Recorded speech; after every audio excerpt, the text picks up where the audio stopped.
द्वापर युग में पांडव वनवासी का जीवन जी रहे थे और महाकपटी दुर्योधन हस्तिनापुर में एक राजविलासी जीवन जी रहा था। एक दिन महर्षि दुर्वासा अपने शिष्यों के साथ हस्तिनापुर अतिथि बनकर पधारे थे। दुर्योधन ने काफी अच्छी तरह से उनका स्वागत किया। इसी पवित्र कार्य के बीच दुर्योधन ने अपने मामा शकुनी के साथ मिलकर पांडवों को परास्त करने की एक नई योजना बनाई। जब महर्षि दुर्वासा ने कहा कि हम अब भोजन करेंगे, तब दुर्योधन बोला कि ऋषियों को भोजन कराना तो एक महापुण्य का कार्य है।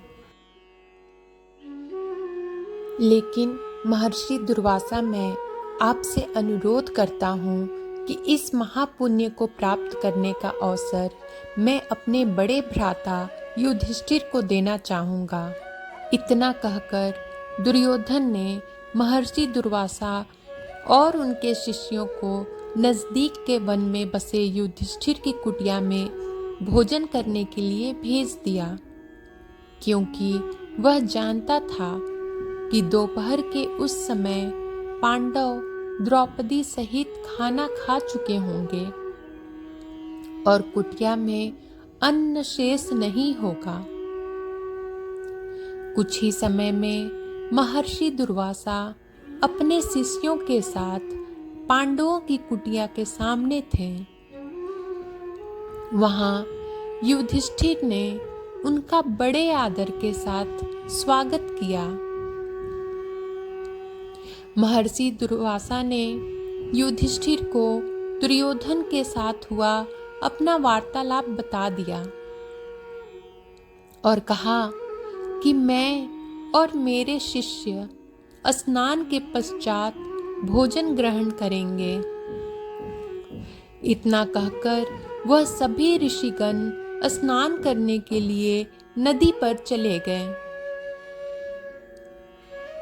धर्मराज युधिष्ठिर ने यह बात तुरंत जाकर द्रौपदी को बताई।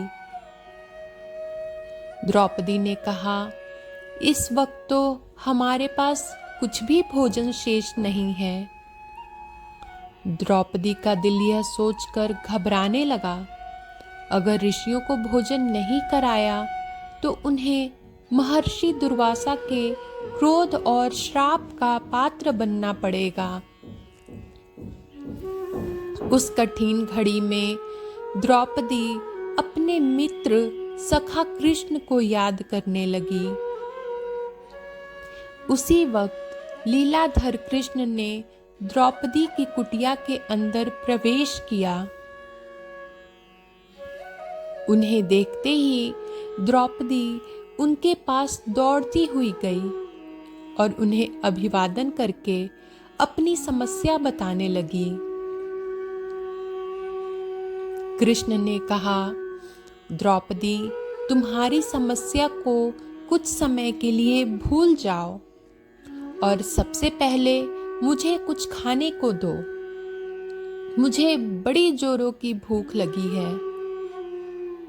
तब द्रौपदी ने अक्षय पात्र लाकर कृष्ण के हाथ में दिया, साथ ही अपनी समस्या भी बताई।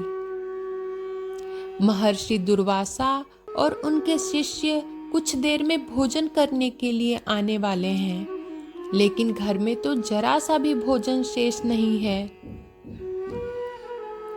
द्रौपदी की बात सुनकर कृष्ण मुस्कुराए और पात्र में देखने लगे। उस पात्र में चावल का सिर्फ एक दाना बचा था। यह देखकर भगवान कृष्ण बोले, ये क्या, इसमें तो बहुत खाना बचा है। और वह चावल का वो बचा हुआ दाना उन्होंने खा लिया। इधर कृष्ण के चावल का वह दाना खाते ही उधर स्नान करके नदी से बाहर निकले महर्षि दुर्वासा और उनके शिष्यों का पेट भर गया और उन्हें डकारें आने लगीं